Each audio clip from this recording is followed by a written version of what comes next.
आपण परिचय मोर परिचय है मु Bhagwati Pattnaik vice chairman civil society नागरिक। आज सिविल सोसाइटी तरफ जिलार सब वरिष्ठ नागरिक मानक विभिन्न वर्गर लोक संबर्धित कर कौन कार्यक्रम आज सब कार्यक्रम यह था जे आम समस्त की जन देवा चाहूँ वरिष्ठ मान दाबी आम दाबी कौन आम कौ दाबी उपस्थापित करने दरकार से संपर्क में आम समस्त की अवेयर करने करूँ जिलार प्रत्येक ब्लॉक रु वरिष्ठ नागरिक संघ मान डाकिचु एकाठी करूँ समस्त अवेयर कर सारी अंतत 400 लोक मिनिमम आम पास कार्यक्रम विभिन्न लोक संबोधित करवा वरिष्ठ मान संबोधित करवा जो मैंने स्ट्रीट रोचे संबोधित करवा यहाँ आम प्रधान काम था। वरिष्ठ नागरिक मान भितर विभिन्न प्रतियोगिता केते आवश्यकता रही कौन समस्त आम एनकरेज करवा बयस परिणत बयस किसी आम निज खुशी न रखा आम कमी बची रहा केमती बची रहा यहाँ उपादान आम खेल था स्पोर्ट्स था कैरम बुक केस था विभिन्न प्रकार प्रतियोगिता आम करूँ से संपर्क में आम सम्मति जनइलु आगु गोटे कथा देखा मिलला वरिष्ठ नागरिक मान जो मैंने सेवा करे रोषेबास कर जस्टिफिकेशन आम से एनकरेज करवा कारण से वरिष्ठ मान सेवा ही कर तो से आम जन चाहलु जे आपण मैंने जो भार सेवा कर वरिष्ठ नागरिक मान सेटा को कंटिन्यू करूँ समस्त सेवा सेवा चालू आपण संबोधित वरिष्ठ मानक घरे रोचे वृद्धावृद्धि अवस्था रोचे जो मैंने जाकि रोषे हाँ से संबोधित कलु वरिष्ठ नागरिक मान सेवा शुश्रूषा करने आजिकल पुओ बोह मैंने समस्त प्राय बाहर रहती घर मानक वरिष्ठ नागरिक वृद्ध वृद्धा रहती से एकुटिया हो जाती सेवा शुश्रूषा करवा बहुत कष्टर पाठ से घर से माने हाउस कीपर मतलब मेड सब न कहीकि हाउस कीपर कहूँ हाउस कीपर रखा जाए से सेवा करती तो से आम ये उत्साहित कलु से ठीक भाव में वरिष्ठ नागरिक मान सेवा शुश्रूषा आम मैंने बहुत खुशी बहुत परिश्रम करूँ मोर समस्त भाई मैंने परिश्रम कर जिलार जिते वरिष्ठ संघ आम डाकिलु समस्त आम सहित सहयोग कर समस्त प्राय खुशी से मन आज बहुत खुशी भाई कहे आज जो वृद्ध मान जो वरिष्ठ नागरिक मान संबर्धित कार्यक्रम कार्यक्रम को लेकिन आप कौन मत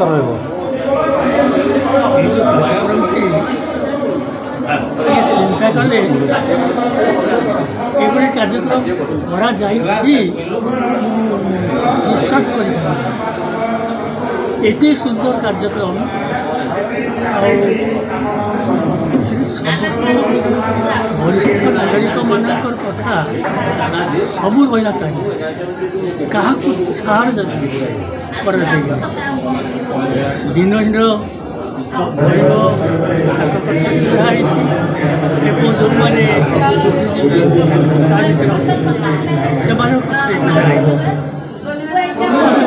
अनन्य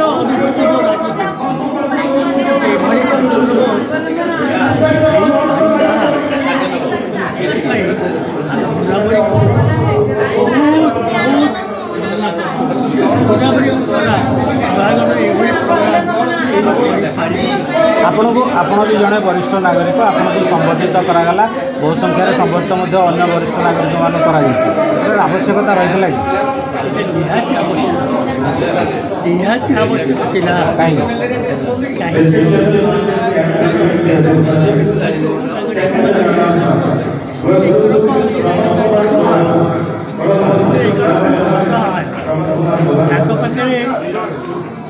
पिला रहते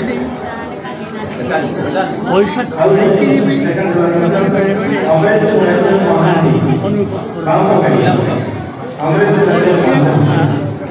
यही गोदावरी जो प्रोग्राम से गोटे कथा करवा कथा जो मैंने अच्छा असहाय अवस्था पैसा अच्छे कि असहाय पैसा नहीं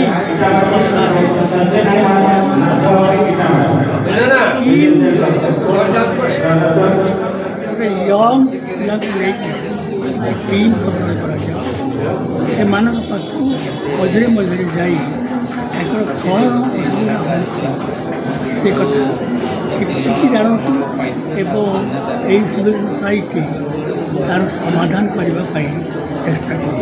ସମାଜକୁ ବାର୍ତ୍ତା କ'ଣ ଦେବ ଏଇ କାର୍ଯ୍ୟକ୍ରମ? ଏ କାର୍ଯ୍ୟକ୍ରମ ସମାଜକୁ କ'ଣ ବାର୍ତ୍ତା ଦେବ? ଏହି କାର୍ଯ୍ୟକ୍ରମ ସମାଜକୁ ଏହି ବାର୍ତ୍ତା ଦେବ ଯେ ସୋସାଇଟିରେ କେହି ଅବହେଳିତ ଅବସ୍ଥାରେ ନ ରହନ୍ତୁ, ସମସ୍ତେ ଖୁସିରେ ରହନ୍ତୁ, ସମସ୍ତେ ଆନନ୍ଦରେ ରହନ୍ତୁ। ମୁଁ ଡକ୍ଟର ପି.କେ. ଦାସ, ମୁଁ ଓଡ଼ିଶା ବରିଷ୍ଠ ନାଗରିକ ମହାସଂଘର ସଭାପତି ଏବଂ ଅଖିଳ ଭାରତୀୟ ବରିଷ୍ଠ ନାଗରିକ ସଂଘର ଉପସଭାପତି। ନା କାର୍ଯ୍ୟକ୍ରମଟି ଅତି ଉତ୍ତମ ହେଲା। ବିଶେଷ କରି ତାଙ୍କର ଯେଉଁ ସଂଗଠକ ଗୋଦାବରୀ ସାହୁ, ତାଙ୍କର ଉଦ୍ୟମ, ତାଙ୍କର ଚେଷ୍ଟା, ତାଙ୍କର ବଦ୍ରନାଥ ପ୍ରଣିପାତ ଯୋଗ୍ୟ। ଏଥିରେ ମଧ୍ୟ ବହୁତ ଗୁଡ଼ିଏ ଆସିଥିଲେ ବରିଷ୍ଠ ନାଗରିକ, ଅନେକ ମଧ୍ୟ ସୁବକ୍ତା ଆସିଥିଲେ। ଯାହା ଆମେ ଦେଖିଲୁ ଯେ ଗୋଦାବରୀ ସାହୁଙ୍କର ବରିଷ୍ଠ ନାଗରିକ ସହିତ ମଧ୍ୟ ଅନ୍ୟମାନଙ୍କ ପ୍ରତି ବହୁତ ଦୟା ଅଛି। ତେଣୁ ସେ ତାଙ୍କର ଯେଉଁ ସିଭିଲ୍ ସୋସାଇଟି କରିଛନ୍ତି ସେଥିରେ ପିଲାଠୁ ଆରମ୍ଭ କରି ଯେଉଁମାନେ ଅସହାୟ ଲୋକ ତାଙ୍କୁ ସାହାଯ୍ୟ କରୁଛନ୍ତି, ଏପରିକି ଯେଉଁମାନେ ଘରେ ମେଡ଼ିସିନ କାମ କରୁଛନ୍ତି ତାକୁ ମଧ୍ୟ ସାହାଯ୍ୟ କରୁଛନ୍ତି, ପିଲାମାନଙ୍କୁ ମଧ୍ୟ ପୁରସ୍କୃତ କରିଛନ୍ତି, ସ୍କୁଲ ପିଲାଙ୍କୁ ପୁରସ୍କୃତ କରିଛନ୍ତି, ଏପରିକି ଯେଉଁମାନେ ବ୍ୟବସାୟ କରୁଛନ୍ତି ତାଙ୍କୁ ମଧ୍ୟ ସାହାଯ୍ୟ କରୁଛନ୍ତି। ଏହି ପ୍ରକାର ଯେଉଁ ବଦାନ୍ୟତା ବହୁତ କମ୍ ଦେଖାଯାଏ। ରିଅଲି ଏଇଟା ବହୁତ ପ୍ରଣିପାତ ଯୋଗ୍ୟ। ସମ୍ବର୍ଦ୍ଧନା ଦେଇଛନ୍ତି, ସେମାନଙ୍କୁ ସାହାଯ୍ୟ ମଧ୍ୟ କରୁଛନ୍ତି। ତେଣୁ ଆମେ ଭଗବାନଙ୍କର ପ୍ରାର୍ଥନା କରୁଛୁ ସେ ଦୀର୍ଘଜୀବୀ ହୁଅନ୍ତୁ, ଏମିତି ସମସ୍ତଙ୍କୁ ସାହାଯ୍ୟ କରି ଯାଆନ୍ତୁ। ବାର୍ତ୍ତା ଆମେ ଏତିକି ଦେବୁ ଯେ ମୋତେ ଯଦି ପରିଷ୍କାର ପଚାରିବେ, ଡାକ୍ତର ହିସାବରେ ଏତିକି କହିବି, ଅନ୍ୟକୁ ସାହାଯ୍ୟ କରିବା, ଅନ୍ୟର ଉପକାର କରିବା, ଅନ୍ୟ ମୁଣ୍ଡରେ ହସ ଖେଳିବା ଯେଉଁ ଆନନ୍ଦ ସେଇଟା କେଉଁଠି ମିଳିବନି। ସେଇଟା ଏବଂ ତା'ର ଏଇ ଯେଉଁ ଭଲ ଗୁଣ, ଭଲ ଜିନିଷଟା ତା'ର ସବୁଦିନ ପାଇଁ ରୁହେ। ଭଗବାନ ଆଶୀର୍ବାଦ କରନ୍ତି, ସେ ଖୁସିରେ ଭଲରେ ରୁହନ୍ତି। ନିଶ୍ଚିତ ଭାବେ, କାହିଁକି ନା ମଣିଷ ଜନ୍ମ ହୋଇଛି, ନିଜ କାମ କରୁଛି, କିନ୍ତୁ ଯେଉଁମାନେ ଅନ୍ୟମାନେ କାମ କରନ୍ତି ସେମାନେ ରିଅଲି ଧନ୍ୟ। ଏଇଟା ଆମେ ଏଇଠୁ ଶିଖିଲୁ। ମୁଁ ବହୁତ ଜାଗାରେ ବୁଲିଛି, ଓଡ଼ିଶା ବାହାରେ। ଏଇଟା ଗୋଟେ ୟୁନିକ୍।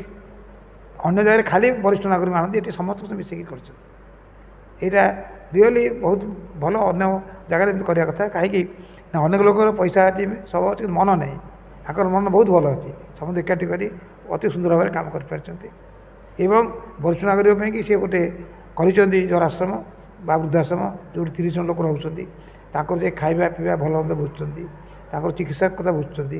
ଏମିତିକି ତାଙ୍କର କେମିତି ଭଲ ରହିବ, ଲୁଗାପଟାରୁ ଆରମ୍ଭ କରି ଟର୍ଚ୍ଚ ଲାଇଟ୍ ଦେଉଛନ୍ତି। ତା ବ୍ୟତୀତ ସେ କ'ଣ କଲେ ନା ଅନ୍ୟ ବୃଦ୍ଧ ଲୋକ ଯେଉଁମାନଙ୍କର ଦରକାର, ଗୋଟେ ଆଶାବାଡ଼ି ଦରକାର, କି ଘର ପାଇଁ ରହିବା ପାଇଁ କି ତା ଲାଇଟ୍ ଦରକାର, କି ଗୋଟିଏ ବେଡ୍ ପ୍ୟାନ୍ ଦରକାର ଇତ୍ୟାଦି, ସେ ସବୁ।